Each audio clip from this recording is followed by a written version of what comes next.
top coat si sir. Doon na lang. Para maganda yung ano natin doon.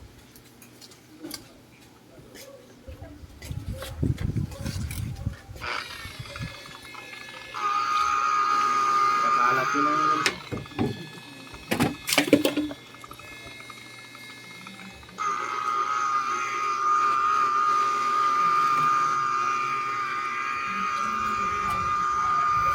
Kahit piso lang sir, kaya na yung kalating panel.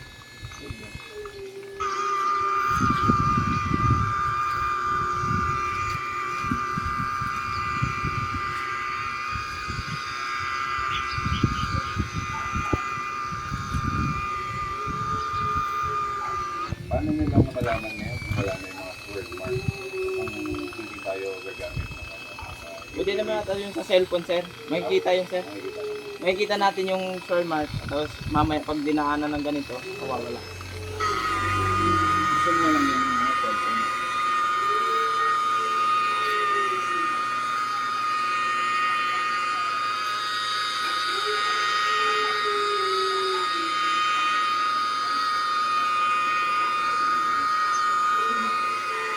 Baka kita ko ng tama. Hindi, ito lang ginagamit yung ano, car show. Opo, ito lang ginagamit.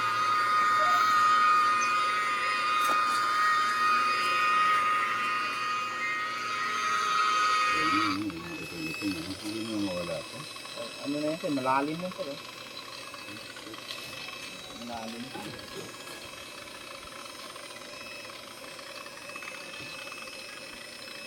Kala ko, ano lang sir, dumi lang, ibabaw lang, kaya lang. Pero ito sir, malalim. Makakapa niya sir, malalim sir. Ano nangyari dito sir? Wala naman dati ng sir. Oo nga eh. May acid pa naman tayo. Oo, yung tayo ng ibon, may acid talaga yun. Ah, gano'n? Opo. Acid. Acid yun sir. Dito naman nakapark. Oo.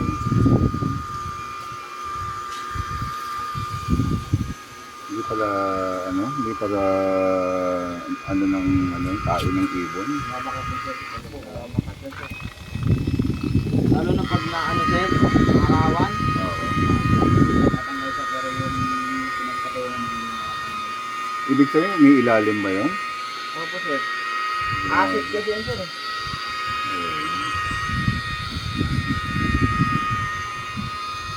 So anong panggagal niyan na bubugahan natin ulit? Ganun ba? Nakain niya na yan sir yung ano, yung pintura na sir. Grabe.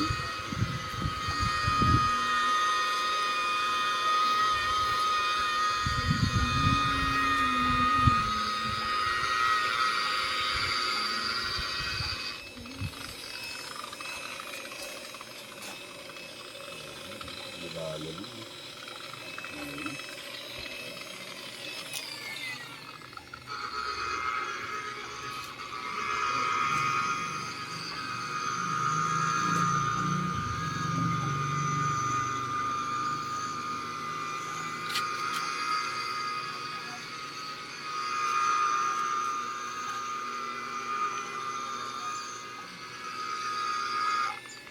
Ay, yung ano, yung bilis din, ha? Tingnan mo.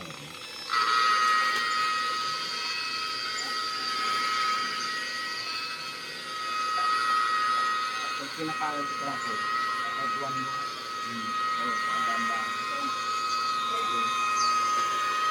Sir Tatay.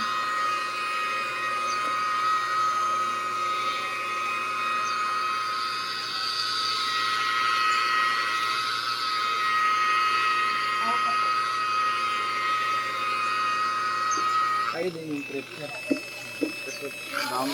Multay ano pala kayo dito sir, no? Daming ano? Ano alam? Swerte kayo pag ganyan sir.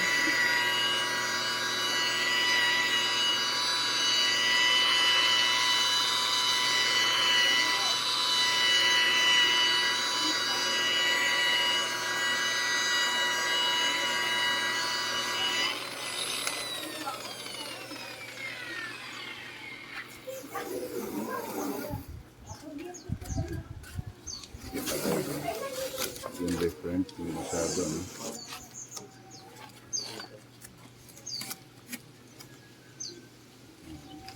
Ito nyo,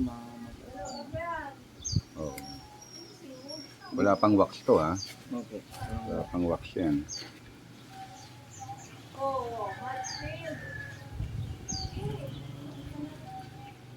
Ngayon, kuminis. Pero yung dumi talaga siya, hindi ka na matatanggal. Umiilalim niya siya. Kasi pag ano, tapos si sir, siguro sumangin na malakas, dumapo dito yung alikabok. Tapos na top coatan. Opo. Tama. Kaya nasa ilalim niya siya.